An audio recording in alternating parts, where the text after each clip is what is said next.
Welcome, good evening, and thanks for joining us. This is the First Amendment, historically speaking, and I will be your host, Frederick Douglass Dixon. And today we want to discuss a very important topic. And as the tone has been set over the last several shows, we are attempting to forward esoteric information that for the masses of us will never be forwarded in a formal educational setting.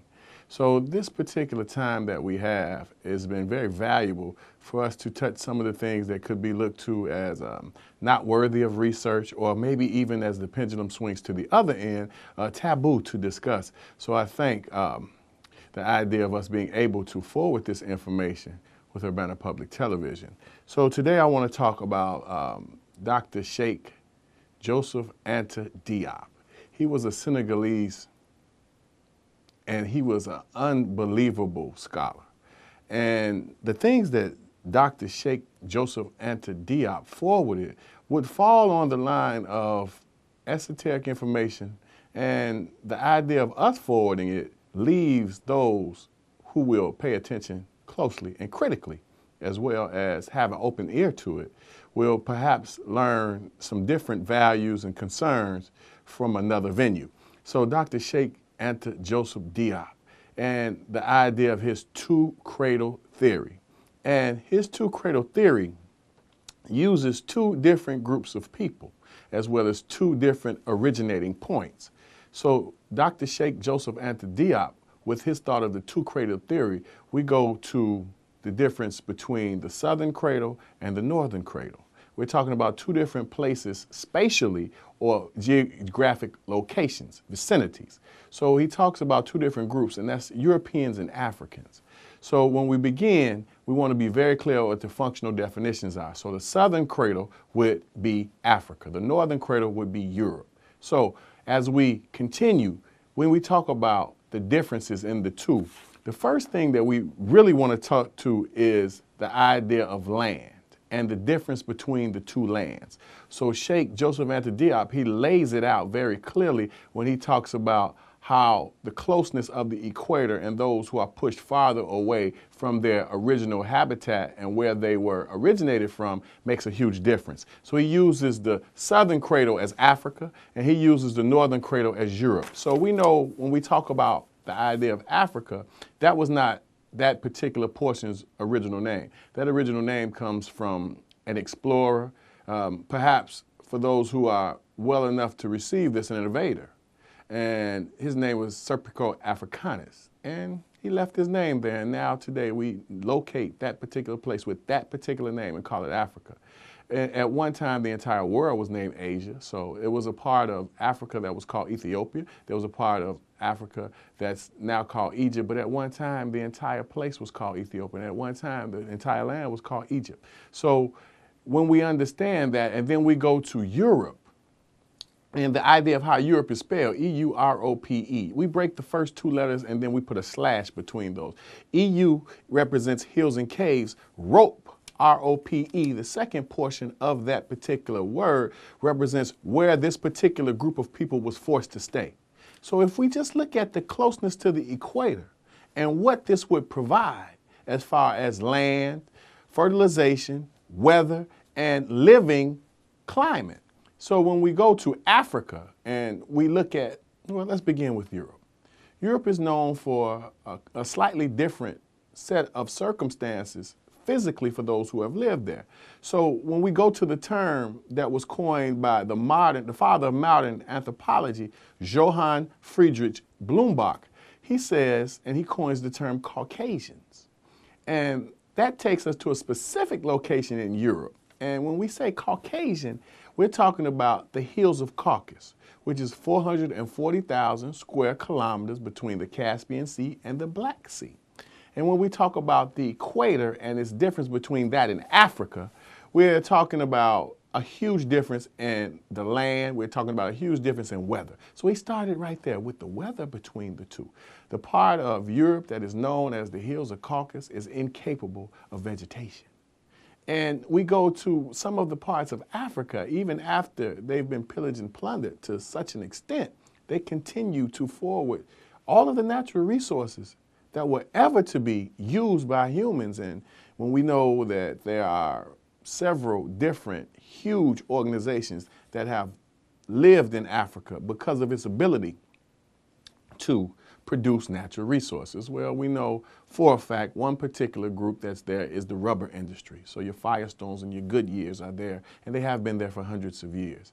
And, you know, we've seen things like the idea of blood diamonds and how this particular land produces all of the necessary elements and all of the necessary tools one would need for a huge upstart in life. And we look to Europe, and we can contrast those two and say that the idea of what was needed compared to Africa, it could be looked to as very little at best, if not minimized.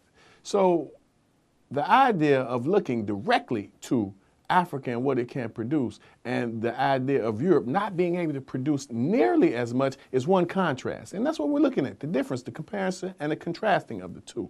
And then we look to a more specific part of our life when we talk about culture. So when we talk about culture in Europe, we have to go to individual life, an individualistic mindset. And that ties directly into nomadism. And then we go to Africa, and we're talking about a group life, collective group, and the idea of one and each other needing each other for society's purposes. Between the two, we can compare and contrast and say nomadism started in Europe. And we can also say the idea of what we call a sedentary life or collective group life starts in Africa. So now, as we compare and contrast, we want to look to even the more social philosophy of individualistic and xenophilia and xenophobia.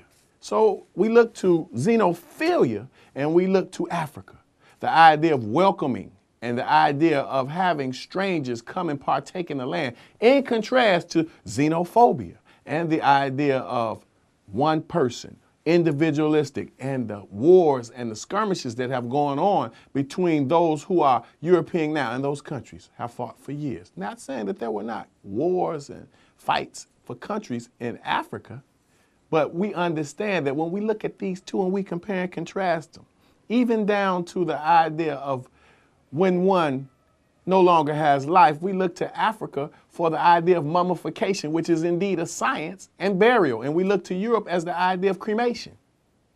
The existence between these two, between a nomadic existence and an agrarian settled life, we see huge contrasts in the two.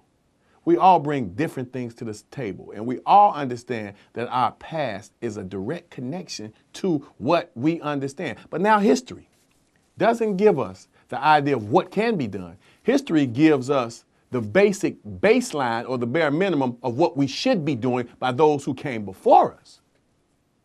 So when we talk about Sheikh Joseph Anta Diop and his brilliance in the two-cradle theory, he talks about how nomadism ties into what we know now today as capitalism.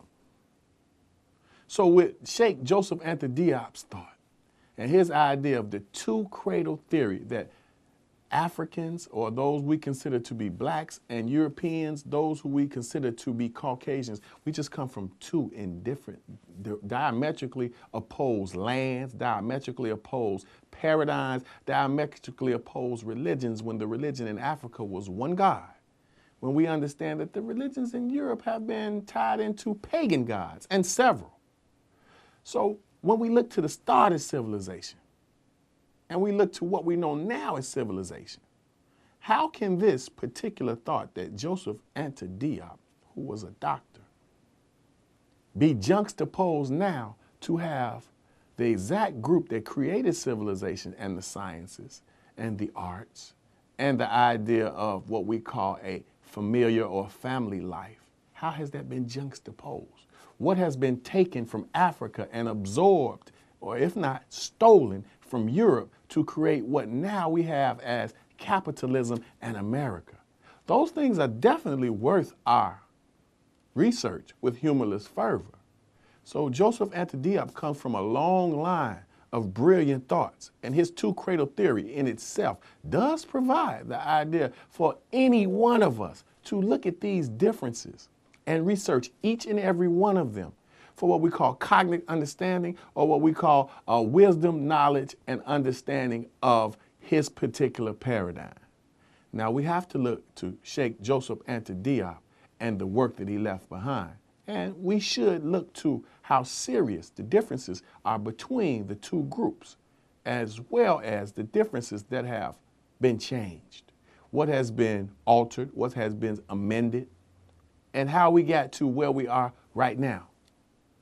So when we look to the idea of looking to paradigms that must be researched, that will come with esoteric information, that will pull the cover or the veneer of hypocrisy of what is being taught, what has been taught, and what will be taught in the future, we want to look to those who will, after getting this information, play the portion of those who will continue to forward half-truths, falsehoods, and wicked lies for the idea of status quo. This has been a very great topic for us to begin discussion, and perhaps in the future we can revisit this particular thought. But what I want to forward to you all is the idea of a different vein, a different idea that is indeed scholarly and worthy of our research. I thank you for this very small time that we had. Ladies and gentlemen, this information may in no means change your mind, but because truth and you are so very important to me, I just thought you ought to know. I remain, with esteem and respect, Frederick Douglass Dixon, a distinguished man of color. Thank you.